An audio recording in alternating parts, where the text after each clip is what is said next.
ஸ்ரீ குருப்யோ நமக. இன்றைய தினம் ஸ்ரீ மகாபெரியவா அருளிய தெய்வத்தின் குரல் முதல் பாகத்தில் உள்ள ஆனந்தம் எங்கே என்கிற அத்தியாயத்தை பார்க்கலாம். நமக்கு எண்ணி முடியாத ஆசைகள் இருக்கின்றன. ஆனாலும் என்றோ ஒரு நாள் நாம் ஆசைப்படும் வஸ்துக்கள் நம்மை விட்டு பிரிவது அல்லது நாம் அவற்றை விட்டு பிரிவது சர்வ நிச்சயம். நமக்கு எத்தனை ஆசைகள் இருக்கின்றனவோ அத்தனை அளவு துக்கத்துக்கு ஆளாகி விடுவோம். ஆசைகளை குறைக்க குறைக்க துக்கங்களுக்கான காரணங்களும் குறையும். இந்த பிறவி முடியும் முன் நாம் சகல ஆசைகளையும் விட்டுவிட்டால் மறுபடியும் பிறந்து அவஸ்தைப்படவே வேண்டாம்.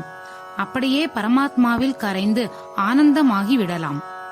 மனிதன் மற்ற விலங்குகளை விட விசேஷ ஞானம் உடையவன் என்று பெருமைப்படுகிறோம். ஆனால் இவன் மட்டும் அவற்றை விட விசேஷமாக என்ன செய்து விடுகிறான்?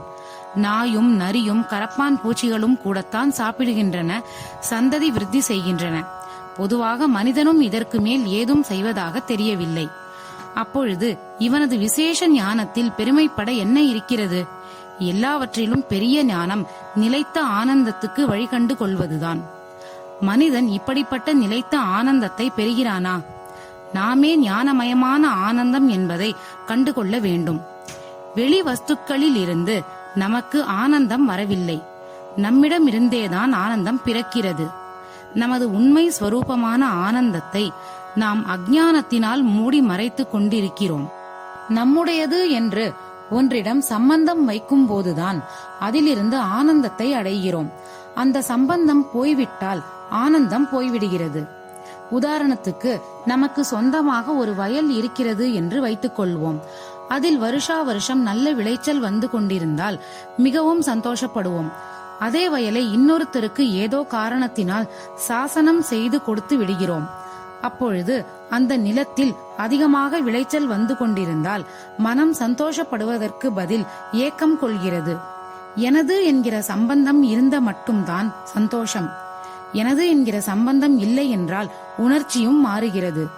மாயைக்கு ஆளான நான் என்பதன் சம்பந்தத்துக்கே இத்தனை ஆனந்தம் இருக்கிறது என்றால் எதிலும் சம்பந்தப்படாமல் பூரண ஞானமாக இருக்கின்ற நான் எத்தனை ஆனந்தமயமாக இருக்கும்? மாயையை எப்படி உடைப்பது என்றால் ஆசைகளை அடக்குவதுதான் வழி. மனம் இருக்கும் வரை ஆசைகள் இருக்கத்தான் செய்யும்.